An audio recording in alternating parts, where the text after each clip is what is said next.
आज का हमारा टॉपिक है पोलियोमाइलिटिस। ठीक है। नाम में कंफ्यूजन होने की कोई जरूरत नहीं है। पोलियोमाइलिटिस मतलब पोलियो ही, जो हम इतने सुनते जा रहे हैं उसी तरीके से, जैसे पोलियोमाइलिटिस मतलब पोलियो ही। फिर इसमें माइलिटिस आगे क्यों लगा दिया? जब ये सिंपल पोलियो था तो क्या जरूरत थी कि इसके आगे हमें माइलिटिस लगाना पड़ा? प्रॉब्लम ये हुई कि पोलियो ना दो स्टेज में रहता है। एक तो उसका जनरली बॉडी पे अफेक्ट करता है, और दूसरा अगर पोलियो अगर फैल के ब्रेन तक पहुंच गया तो फिर वो हमारी जो ब्रेन की मेनिंजेस हैं उनको अपने क्या, उनमें भी इन्फ्लामेशन यानी ब्रेन को भी इन्फेक्टेड कर देता है। जब पोलियो ब्रेन को भी इन्फेक्टेड कर दे तब उसे बोलते हैं पोलियोमाइलिटिस। अगेन, क्या कि नॉर्मल पोलियो क्या करता है? बोले नॉर्मल पोलियो तो सिर्फ हमारे बॉडी को अफेक्ट करता है, जनरली हमारी बॉडी को अफेक्ट करता है। मगर कभी ऐसी सिचुएशन आई कि वो वायरस, अब मैं बताऊंगा आगे कैसे कैसे करके, मैं तो अभी सिंपल आपको नाम का मतलब बता रहा हूं कि नॉर्मल तो हमारी बॉडी को अफेक्ट कर रहा है पोलियो का वायरस।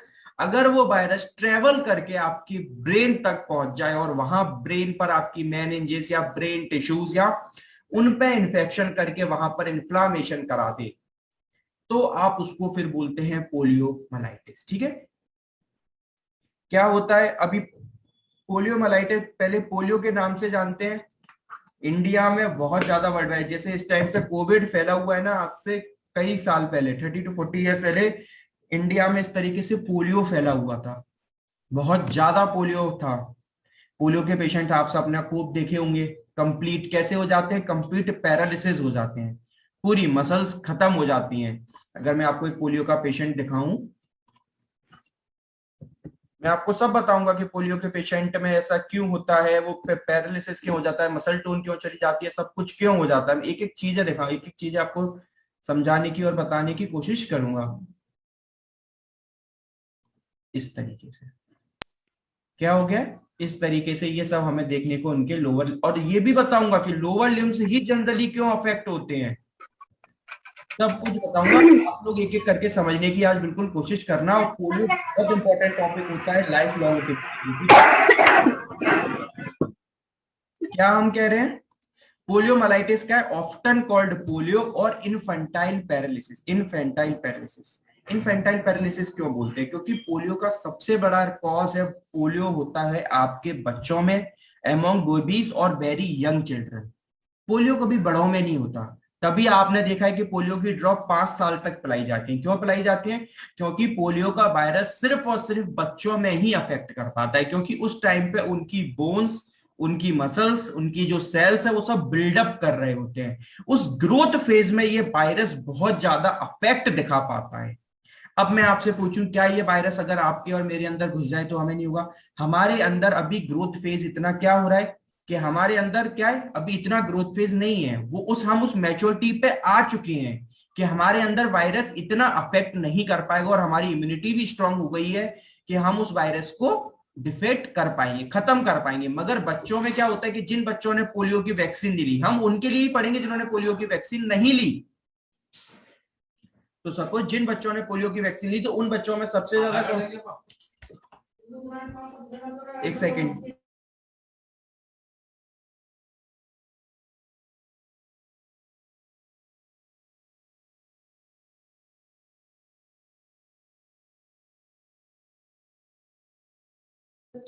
तो मैं क्या बोल रहा था कि ये जो कॉमन होता है, ये इसको पोलियो को इन्फेंटाइल पैरालिसिस इसलिए बोलते हैं क्योंकि बच्चों में होता है। कोई आपसे पूछ सकता है कि बच्चों का रीजन क्या है? क्योंकि ग्रोथ फेज एक बहुत बड़ा रीजन होता है कि ये वायरस ग्रोथ फेज में ज्यादा अफेक्ट कर पाता है।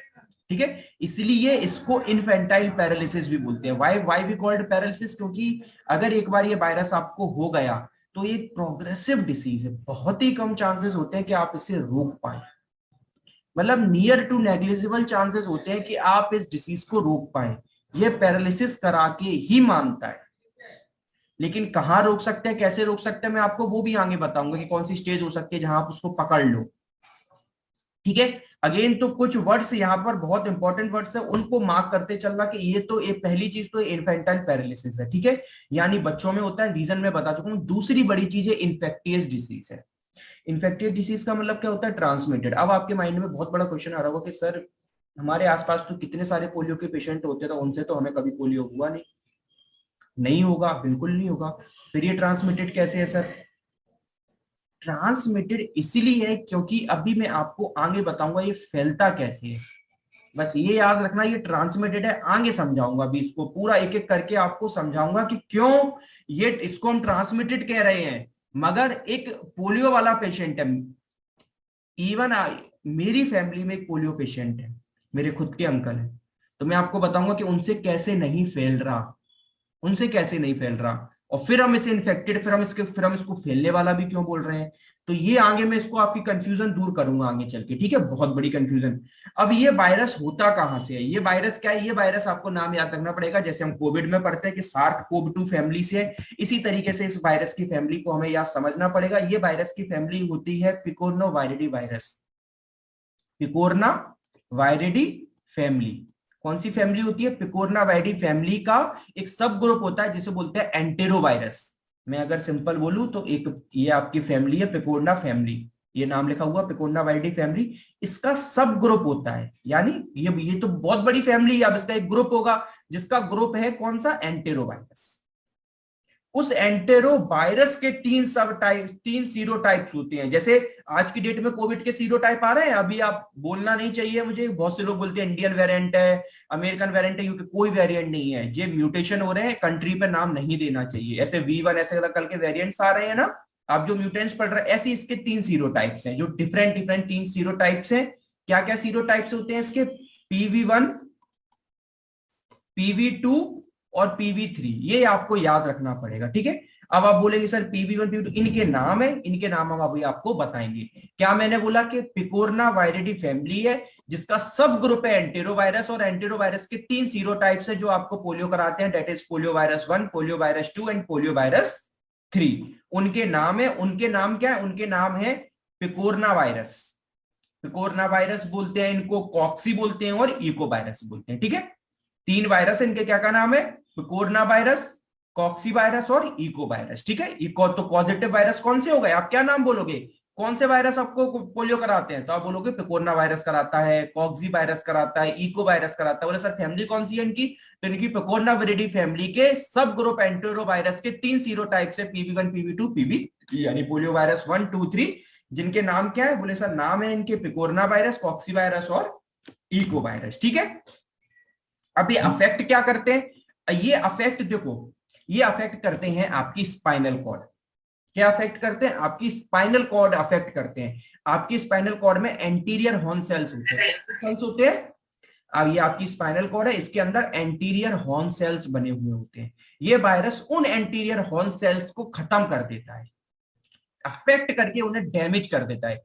ठीक है भैया सर, अच्छा ही बात है, स्पाइनल कॉर्ड है उसके अंदर एंटीरियर हॉर्न सेल्स है, मगर एंटीरियर हॉर्न सेल्स का काम क्या है? हमें काम समझ आएगा तभी तो हम बता पाएंगे कि अफेक्ट वो हो रहे हैं इस वजह से काम है। तो anterior horn cells send out motor signal to the skeleton muscle.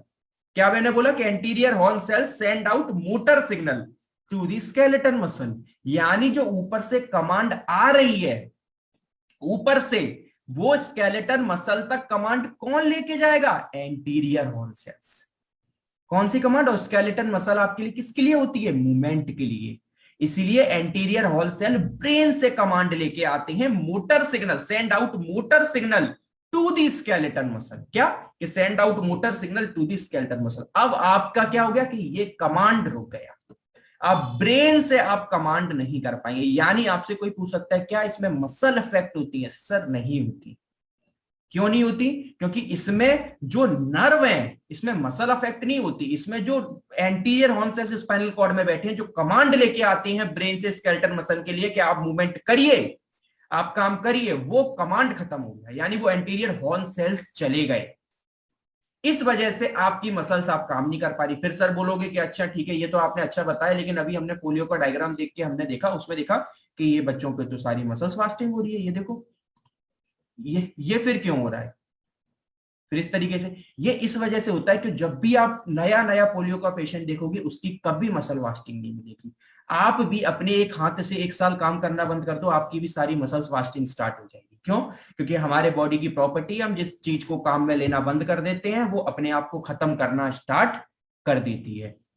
उसी तरीके से जब हमारा मसल्स पे नर्व सिग्नल ही नहीं आ रहे तो हम उसको काम में ले ही नहीं पाएंगे। जब हम उसमें काम को ले ही नहीं पाएंगे तो वो मसल्स फाइबर धीरे धीरे करके खत्म होने लग जाएंगी, यानी मसल्स वास्टिंग होना आपकी स्टार्ट हो जाएगी। इसीलिए पोलियो वाले पेशेंट्स में आपको मसल्स वास्टिंग नजर आती है।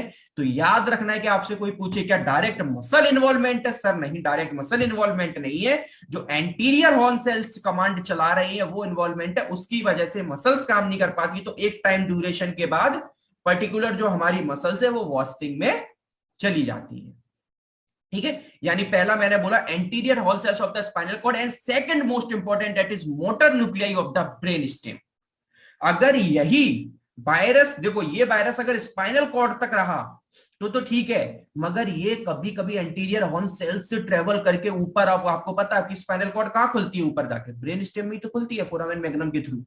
तो अगर वो वहां पहुंच गई तो ब्रेन स्टेम में जो मोटर न्यूक्लियाई फंक्शंस होते हैं उनको भी डैमेज कर देती है। और अगर एक बार मोटर न्यूक्लियाई फंक्शन चलेगा तो आपके बॉडी की major muscles, respiratory muscles, even इतनी अच्छी अच्छी मसल्स, रेस्पिरेटरी मसल्स और ज्यादा जो आपके हाथ में नहीं है कॉन्ट्रैक्शन, नेक की मसल जैसे आप सांस ले रहे हैं, नेजोफेरिंक्स, फेरिंक्स, ये सब इन्वॉल्वमेंट होने लग जाता है। फिर वो पेशेंट की डेथ होना बहुत ज्यादा हो जाती है कि अब उस पेशेंट की डेथ होना बहुत ज्यादा रिस्की होगी, मतलब उस पेशेंट की अब डेथ हो सकती है अगर मोटर न्यूक्लियाई भी ब्रेन स्टेम के इन्वॉल्वमेंट में आना शुरू हो गए।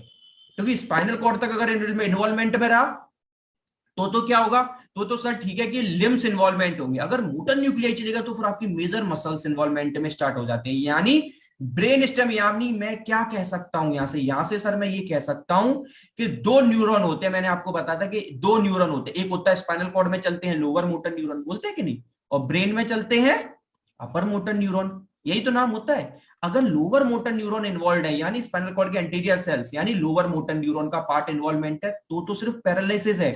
अगर अपर मोटर न्यूरॉन इन्वॉल्वमेंट हो गया एक बार तो फिर वो आपके लिए लाइफ थ्रेटनिंग कंडीशन बन जाती है। ठीक है, इसीलिए हम इसको पोलियोमाइलाइटिस बोल रहे हैं कि कब, जब ये मोटर न्यूक्लियर ब्रेन स्टेम ऊपर चढ़ना स्टार्ट हो जाए। अब दो रीजन होते हैं, या तो डायरेक्टली ये ऊपर चढ़ सकता है स्पाइनल कॉर्ड है उसके थ्रू, या मोस्ट कॉमनली दूसरा रूट होता है, वो होता है आपका ब्लड स्ट्रीम। सीएनएस इन्फेक्शन में बता चुका हूं, सीएनएस इन्फेक्शन होता है कि ब्लड स्ट्रीम सबसे मोस्ट कॉमन रूट होता है किसी भी वायरस को ब्रेन तक पहुंचने के लिए, बैक्टीरिया को, वायरस को। तो जो आपका ब्लड स्ट्रीम होता है उससे ये वायरस आपका इजीली आपके ब्रेन तक पहुंच जाता है, और एक बार आपके ब्रेन को अफेक्ट कर दिया then we called as poliomyelitis, not polio. ठीक है, अगेन याद रखना है ना। तो जब भी पोलियोमाइलाइटिस आ रहा है तो वहां पर आपको ब्रेन का इन्वॉल्वमेंट दिखाना पड़ेगा, और ब्रेन का इन्वॉल्वमेंट पोलियो का एक क्रॉनिक फॉर्म होता है। लेकिन वही अगेन बात, क्या हर बार ब्रेन इन्वॉल्वमेंट में होता है? नहीं, क्योंकि वायरस में इतना पोटेंशियल नहीं हो पाता कि वो हर बार ब्लड ब्रेन बैरियर क्रॉस कर पाए, ब्लड के थ्रू नहीं हो पाता। कुछ लोगों में जो जिनकी इम्यूनिटी कम है, या फिर वायरस का जो क्वांटिटी है वो बहुत ज्यादा है, या कुछ ऐसे कंडीशंस बन जाए कि जब वो वायरस ब्रेन तक पहुंच जाए तो वो ये समझो कि नियर अबाउट 50 to 60% चांस से भी कम चांसेस होते हैं कि वायरस ब्रेन के आपको इन्वॉल्वमेंट में ले ले। जनरली वायरस के लिए इतना पॉसिबल नहीं हो पाता क्योंकि बॉडी उसको मार देती है। कहां? क्योंकि बॉडी अगर मारने की जगह मैं और अच्छा वर्ड यूज करूं तो कि ब्रेन तक पहुंचने नहीं देती, क्योंकि ब्लड ब्रेन बैरियर अब बीच में आ जाता है, वो वायरस को नहीं जाने देता। मगर एक बार क्रॉस कर गया और ब्रेन तक पहुंच गया और ब्रेन अफेक्ट हो गया, फिर वो आपके लिए एक स्टेज बहुत खतरनाक हो गई, यानी a major cause of paralysis and death.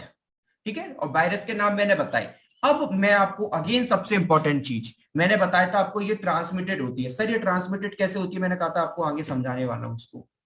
ये ट्रांसमिटेड होती है ओरोफिकल रूट के थ्रू। अब देखो सिंपल मैकेनिज्म समझो, मैं पूरी आपको सिंपल मैकेनिज्म बहुत अच्छे से समझाने की कोशिश करता हूं। क्या होता है, ये वायरस जाता है आपके ओरल रूट से। आप अब सब बोलोगे ओरल रूट मतलब कुछ भी खाया पिया, कोई भी चीज पे ये वायरस आके बैठ गया और आपने उसको खा लिया। कोविड का वायरस कैसे जाता है? नाक के थ्रू, नेजोफेरिंक्स, ये जाता है ओरोफेरिंक्स के, यानी ओरली। किसी भी चीज पे ये चीज बैठा हुआ है ना, अब ये चला गया। अब आप बोलोगे सर ये वायरस मिलेगा कहां से, आएगा कहां से? ये वायरस आपके ओरल रूट पे आता है इन्फेक्टेड पर्सन से। कोई पर्सन था जो इसका इन्फेक्टेड था, ऑलरेडी इन्फेक्टेड था ये पर्सन, इस पर्सन से ये वायरस आएगा। कैसे आएगा अभी बताता हूं, सुनना। ये जैसे सपोज करो अभी ये वायरस आपके अंदर ओरली चला गया, आपने इसको खा लिया, अब ये खा के कहां जाएगा, ये सबसे पहले पहुंचता है आपके ओरोफेरिंग्स और नेसोफेरिंग, यानी आपके नेक वाले रीजन में। यहां पर नेक वाले रीजन में ये सबसे पहले कोशिश करता है, मालूम किस चीज की, मल्टीप्लाई करने की। क्योंकि चाहे वायरस हो कोई भी, वो डायरेक्ट उसका देखो टारगेटिंग पॉइंट बाद में है, पहले वो कोशिश करता है कि वो नेजोफेरिंग्स रूट पे नेजो, क्योंकि देखो भले ओरली ले लो या किसी से ले लो, नेजोफेरिंग्स तो नीचे जाके मिलेगा ही ना। ऐसा तो है नहीं आप मुंह से कोई चीज खाते हो तो क्या नॉस्ट्रिल्स की ओपनिंग माउथ के अंदर नहीं होती क्या, देखा है ओपनिंग दिखती है, तो वहां से वो नेजोफेरिंग्स में भी चला जाता है। ठीक है, तो यहां पर मल्टीप्लाई करता है, प्लस फिर यहां से नेजोफेरिंग्स से नीचे जाके फाइनली आपके पहुंचता है जीआईटी में। फाइनली कहां पहुंचा, आपके जीआईटी यानी गैस्ट्रो इंटेस्टाइनल ट्रैक्ट, यानी अगर उसमें भी मैं मोस्ट कॉमन अगर आपको बोलूं तो स्मॉल इंटेस्टाइन। ठीक है, ये मेंशन नहीं रहता हर जगह स्मॉल इंटेस्टाइन, सब जगह आपको जीआईटी जीआईटी मेंशन करेंगे, लेकिन मैं आपको और डीप में बता देता हूं कि स्मॉल इंटेस्टाइन में सबसे मैक्सिमम, मैं नहीं बोल रहा हूं 100%, मैक्सिमम स्मॉल इंटेस्टाइन में जाकर फिर यहां पर ये करता है मल्टीप्लाई, भयंकर तरीके से ग्रोथ करता है। यहां पर ग्रोथ करने के बाद जस्ट स्मॉल इंटेस्टाइन के पीछे क्या होती है, स्पाइनल कॉर्ड, वहां से ये वायरस एंटर कर जाता है स्पाइनल कॉर्ड के अंदर, और स्पाइनल कॉर्ड में जो एंटीरियर हॉर्न सेल्स होते हैं उनको खत्म करना कर देता है स्टार्ट। अब आपको समझ आ गया, एंटीरियर हॉर्न सेल्स को खत्म कर देता है स्टार्ट। फिर ये वायरस जब यहां पर अपना इस एंटीरियर हॉर्न सेल्स को खत्म कर देता है, अब ये ढूंढता है क्या ये ब्लड स्ट्रीम के थ्रू ब्रेन में जा पाएगा। अगर इसको रास्ता मिलता है तो ये वायरस ब्लड स्ट्रीम के थ्रू ब्रेन में चला जाता है, अगर नहीं मिलता तो ये वायरस आपके फीकल मैटर के द्वारा, अगर ये ब्रेन में भी चला जाए, ब्रेन में भी चला जाए और नहीं भी जाए, उसके बाद भी ये आपके वायरस आपकी बॉडी से निकलेगा जरूर, ये आपकी बॉडी में रहता नहीं है, ये आपकी बॉडी से जरूर निकलता। और आपकी बॉडी से मालूम किससे निकलता है, आप इमेजिन करके देखो, जीआईटी स्मॉल इंटेस्टाइन है तो निकलेगा किससे, बोले ये निकलता है फीकल मैटर से। किससे निकलता है, फीकल मैटर से। अब एक इन्फेक्टेड पर्सन के फीकल मैटर में ये वायरस था, अब ये वायरस इस इन्फेक्टेड पर्सन के फीकल मैटर से किसी भी थ्रू, कोई किसी वायरस किसी मॉस्किटो पे या किसी भी थ्रू से ये कहीं पर भी बैठ के आपके अगेन दूसरे पर्सन के ओरल रूट में चला जाए, खाने पर बैठ जाए, पीने के पानी में हो जाए, किसी में भी चीज में हो जाए, अगेन वो दूसरे पर्सन के ओरल रूट में गया तो फिर अगेन यही प्रोसेस चलेगी। अब वो उस पर्सन के ओरल रूट के नेजोफेरिंग्स में मल्टीप्लाई करेगा, फिर नेजोफेरिंग्स से जीआईटी में जाएगा, जीआईटी में मेजरली स्मॉल इंटेस्टाइन में पहुंचता है, तो स्मॉल इंटेस्टाइन में मल्टीप्लाई करके वहां से वो स्पाइनल कॉर्ड में एंटर करके आपके एंटीरियर हॉर्न सेल्स को कर देगा खराब, जिससे आपको होगा पैरालिसिस। अगर यहां से मौका मिल गया तो ये ब्लड स्ट्रीम से आपके ब्रेन तक पहुंच जाएगा, और अगर मौका मिल गया तो भी और नहीं भी मिला तो भी, जब इसका जैसे इसका लगेगा इसका काम पूरा हो गया, ये तुरंत फीकल मैटर के थ्रू बॉडी से बाहर निकलना स्टार्ट कर देता है, तुरंत फीकल मैटर से बॉडी से बाहर निकलना स्टार्ट कर देता है। और ये अगेन अब जब ये फीकल में, अब किसी के, अब जो इन्फेक्टेड पर्सन था उसका ये फीकल मैटर पे था, अब उसके फीकल मैटर से ये किसी भी रूट से दूसरे वाले पर्सन के ओरल रूट पे पहुंच जाए, कोई भी रीजन हो सकता है, इसीलिए इसको इन्फेक्टेड बोलते हैं। अब अगेन मैंने आपसे एक क्वेश्चन बोला था कि ऐसे अब कोई एक पेशेंट है जिसको, अब देखो सबसे बड़ा ये होता है कि ये वायरस इन्फेक्टेड करने के, देखो ये वायरस करता है इन्फेक्टेड एल्डरली, बच्चों वाली स्टेज में। जब बच्चों में ये वायरस होता है ना, तब बच्चे इन्फेक्टेड स्टेज में होते हैं, तब बच्चे इन्फेक्टेड स्टेज में होते हैं। जब एक टाइम पीरियड हो जाता है, नियर अबाउट 7 से 8 साल हो जाती है, टाइम पीरियड हो जाता है, उसके बाद ये वायरस बॉडी में बचता नहीं है। फिर ये जो पर्सन, जिस पर्सन पोलियो का इन्फेक्टेड है, जिसको वायरस पोलियो इन्फेक्टेड कर गया है, उसके फीकल मैटर में फिर ये वायरस नहीं मिलता।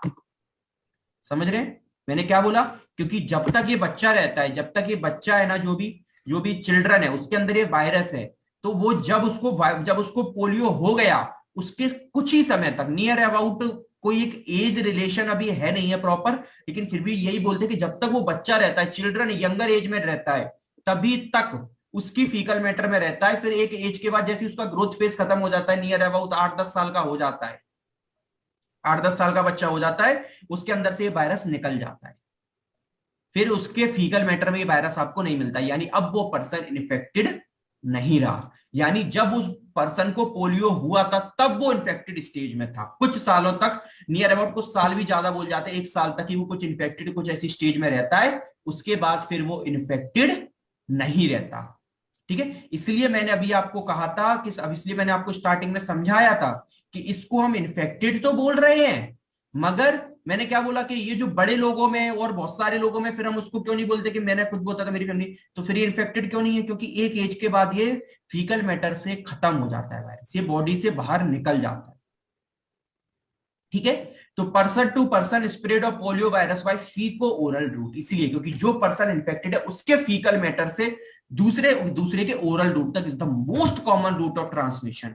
ऑल्दो ओरल रूट में अकाउंट फॉर सम केसेस, ऐसा वो तो है। अब ओरल आप समझ सकते हैं कि सलाइवा का कॉन्टिवेशन हो जाए, क्योंकि एक पेशेंट के ओरल, जो पेशेंट इन्फेक्टेड है ना, उसके ओरल में बहुत ही कम मिलता है उसकी, क्योंकि अब आप जब आप इसका टेस्ट भी कराते हो ना, अब आप अगेन बोलोगे सर इसका टेस्ट कैसे करा सकते हैं? इसका फीकल मैटर का टेस्ट कराते हैं। फीकल मैटर में इस पर्सन के में क्या वायरस की कंटेंट मिलेंगे, प्लस मैंने आपको अभी बताया कि ये नेसोफेरिंग्स में भी मल्टीप्लाई करता है, यानी सम अमाउंट ऑफ वायरस इसका नेसोफेरिंग्स में भी मिलेंगे। अगर उस वायरस ने मल्टीप्लाई ज्यादा क्वांटिटी में नेसोफेरिंग्स में कर लिया तो उस पेशेंट के ओरल रूट में भी ये वायरस मिलेगा। अगर वो किसी दूसरे के ओरल कॉन्टेक्ट में आ गए, यानी सलाइवा सलाइवा कॉन्टेक्ट हो गया, तो भी दूसरा पर्सन इन्फेक्टेड हो सकता है, मगर उस सम केसेस में इतना ज्यादा नहीं है। मोस्ट इंपॉर्टेंट होता है फीको ओरल रूट। ठीक है, क्योंकि ये वायरस एंटर ओरली करता है और बॉडी के बाहर फीकल ही निकलता है, फीकल मैटर के थ्रू ये बॉडी के बाहर निकल जाए। मैंने आपको क्या बताया था, एक बार ये वायरस आपके बॉडी में इंजेक्ट कर गया, फिर ये नेजोफेरेंस और जीआईटी में मल्टीप्लाई करता है, फिर वहां से वो वायरस मैंने आपको बताया था आपकी स्पाइनल कॉर्ड में एंटर्ड करके, आपकी स्पाइनल कॉर्ड में एंटर्ड कर जाता है, वहां पे क्या पे एंटीरियर ऑन सेल्स को खराब कर देता है। वहां से इसके ये चांस भी होते हैं कि वो आपके ब्लड स्ट्रीम के थ्रू पहुंच जाए। अब मैं यहाँ पर एक आपको बहुत अच्छी सी चीज बताने वाला हूँ, समझने की कोशिश करना है इस पर। मुझे आप ये बताओ, आपने कभी इसमें ये चीज गौर करी है कि मैक्सिमम लोगों के लोअर लिम्ब भी क्यों जाते हैं, अपर लिम्ब क्यों नहीं जाते? कभी ट्राई करा, दिमाग लगाया कि पोलियो का वायरस है वो एंटीरियर हॉर्न सेल्स को खराब कर रहा है, तो सिर्फ लोअर लिम्ब भी क्यों जाते हैं? Due to it location. याद रखना, बहुत प्यारी चीज बता रहा हूँ, ड्यू टू इट्स लोकेशन। ये वायरस क्या है, जीआईटी के, जीआईटी यानी स्मॉल इंटेस्टाइन के थ्रू ही वहीं पर ये पीजो को स्मॉल इंटेस्टाइन में ये मल्टीप्लाई कर रहा है। मैंने कहा था इसके जस्ट पीछे क्या स्पाइनल कॉर्ड है, अभी स्पाइनल कॉर्ड में जस्ट पीछे तो नहीं है, मतलब यहां से वो स्पाइनल कॉर्ड में एंटर करेगा। तो इंटेस्टाइन का जब आप उठाओगे ना और उसके जस्ट पीछे स्पाइनल कॉर्ड देखोगे, तो आपका जो रीजन आएगा ना वो लंबर रीजन आता है इधर। कौन सा रीजन प्रेजेंट होता है यहाँ? Lumbar region. और लंबर रीजन ही रिस्पॉन्सिबल रहता है आपके लोअर लिम्ब को, लोअर लिम्ब की मसल्स के लिए। रहता है कि नहीं रहता है? लोअर लिम्ब को सप्लाई कौन करता है? लंबर रीजन ही तो करता है। और स्मॉल इंटेस्टाइन के जस्ट पीछे ही आपका लंबर रीजन होता है। इसलिए वायरस सबसे पहले कहां घुसा? लंबर रीजन में घुसा, और ये मोस्टली आपके लंबर रीजन के एंटीरियर हॉर्न सेल्स को डैमेज कर देता है। इस वजह से आपके लोअर लिम्ब में 90% केसेस में आपके लोअर लिम्ब इंफेक्टेड होता है, अपर लिम्ब इतना नहीं होता। अपर लिम्ब जब होगा जब ये वायरस ऊपर ट्रेवल कर जाए, तो वो मैंने कहा वो तो बहुत ही एक्सट्रीम कंडीशंस होती है। ठीक है, ब्रेन तक पहुंचना ये सब बहुत एक्सट्रीम कंडीशन है। 90% लोअर लिम्ब ही अफेक्ट होता है, 90%, 10% होता है कि वो ऊपर वायरस जाए, अपर ट्रेवलिंग कर जाए। ठीक है, तो आप समझ आया, ये याद रखना। क्यों? क्योंकि इस इंटेस्टाइन के जस्ट पीछे लंबर रीजन, और लंबर रीजन अफेक्ट होने की वजह से ऐसे पेशेंट्स में क्या है, आपको क्या अफेक्ट देखने को मिल जाता है? Lower limb. ठीक है, इसलिए देखो कोई भी बच्चा उठा लो, कोई भी बच्चा, सब में देखो लोअर लिम्ब अफेक्ट मिलेगा। हैंड्स देख लो कंप्लीटली नॉर्मल होंगे, हैंड्स कंप्लीटली नॉर्मल होंगे बच्चों का, लेकिन क्या है, लोअर लिम्ब आपका अफेक्टेड होगा। लेफ्ट वाला चल रहा है, राइट वाला ही मैंने बंद किया। माइक म्यूट कर लो जो भी है। तो वो कोई बात नहीं। ठीक है, तो अब मैं क्या बोल रहा था, क्या हमने ये सारा, मैंने आपको ये सारी, अब देखो ये मैकेनिज्म इसमें लिखी हुई नहीं है, और ये आपको जनरली लिख के भी नहीं आनी होती है। ये सब मैं आपको जो बता रहा हूँ ये आपकी एक्स्ट्रा नॉलेज के लिए बता रहा हूँ कि आपको पता होना चाहिए कि ऐसा क्यों हो रहा है। ठीक है, तो once ingested the virus multiply. Risk factor क्या होते हैं? वही बच्चों में तो एज, इन्फेंट और adult stage, living with an infected person, जो इन्फेक्टेड है आप उसके साथ रह रहे हो। मगर अगेन इस पॉइंट पे स्टार मार्क बना के रखना कि इन्फेक्टेड पर्सन कौन? जो यंगर एज में, जिसको अभी अभी इन्फेक्शन हुआ है, एक टाइम बाद ये उसके फिर निकल जाता है, ठीक है। या फिर वो लोग और कौन इन्फेक्टेड है जो कॉम्प्रोमाइज है, जिनकी इम्यूनिटी कम है, तो उनको अब ऐसा तो है नहीं कि अपने अंदर भी पोलियो का वायरस कभी नहीं जाता, जाता है, जाता है अपने अंदर। क्या लगता है तुमको, हम डेली रूटीन लाइफ में कम से कम हजारों बैक्टीरिया और वायरस से लड़ते हो आप, वो तो आपकी इम्यूनिटी इतनी स्ट्रांग है, वरना ये black fungus, yellow yellow fungus, creamy fungus, white fungus, ये क्या पहले नहीं थी? सब पहले थी, बट ड्यू टू कोविड उनकी क्या गिर गई, इम्यूनिटी गिर गई, यूज ऑफ स्टेरॉइड्स, तो इस वजह से, ठीक है। या फिर लेक ऑफ इम्यूनाइजेशन, मतलब क्या, जो इम्यूनाइजेशन का हमारा शेड्यूल होता है, इम्यूनाइजेशन का शेड्यूल होता है हमारा, क्या शेड्यूल होता है, सेकेंड ईयर में पढ़ के आए हो, ओरल पोलियो वैक्सीन लेते हैं, क्या रहते हैं, मेजरली एट अ बर्थ लेते हैं, फिर फर्स्ट मंथ पे, फिर सेकेंड मंथ पे ओपीवी लेते हैं, ओरल पोलियो वैक्सीन। अगर जिन लोगों को फिर 5 साल तक आप उसको बच्चे को पिलाते रहते हैं, अगर आपने इम्यूनाइजेशन नहीं लिया तो आप प्रोन है कि आपको पोलियो होने के चांसेस हैं। या फिर एक्सट्रीम स्ट्रेस, अब स्ट्रेस तो वही अगेन आपकी इम्यूनिटी को कम कर देगी, इस वजह से आपको होने के चांसेस होते हैं। अब ये अगेन मैंने आपको ये पूरी की पूरी पैथोजेनेसिस वो है जो मैं आपको अभी पूरी स्टार्टिंग में पढ़ा चुका हूं, देख लो, मैंने कुछ भी आपको स्टार्टिंग से अभी, इसलिए मैंने आपको स्टार्टिंग में ही पढ़ा दिया था, क्या कि the mouth is the portal of entry of the virus, बताया था, and primary multiplication of the virus occurs at the site of implantation in the pharynx and GIT. यही मैंने आपको समझाया पूरा, क्या होता है कि माउथ के थ्रू एंटर करता है, मल्टीप्लिकेशन की साइड इसकी फेरिंग्स और जीआईटी, और जीआईटी में भी अगर मोस्ट इंपॉर्टेंट तो स्मॉल इंटेस्टाइन। अब फिर ये वायरस, तो आपके वायरस, अब मैंने कहा बताया भी था, ये वायरस आपके फिर कहां मिलेगा, बोले the virus is usually present in the throat and in the stools before the onset of illness.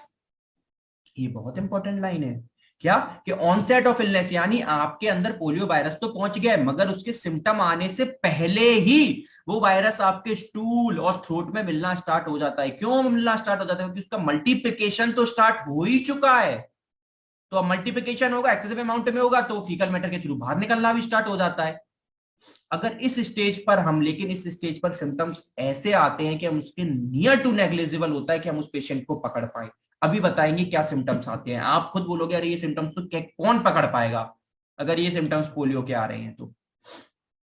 और अगर फिर क्या होता है कि जब ये वायरस मल्टीप्लाई कर गया, तो 1 week after onset virus continue to be excreted in stools for several weeks.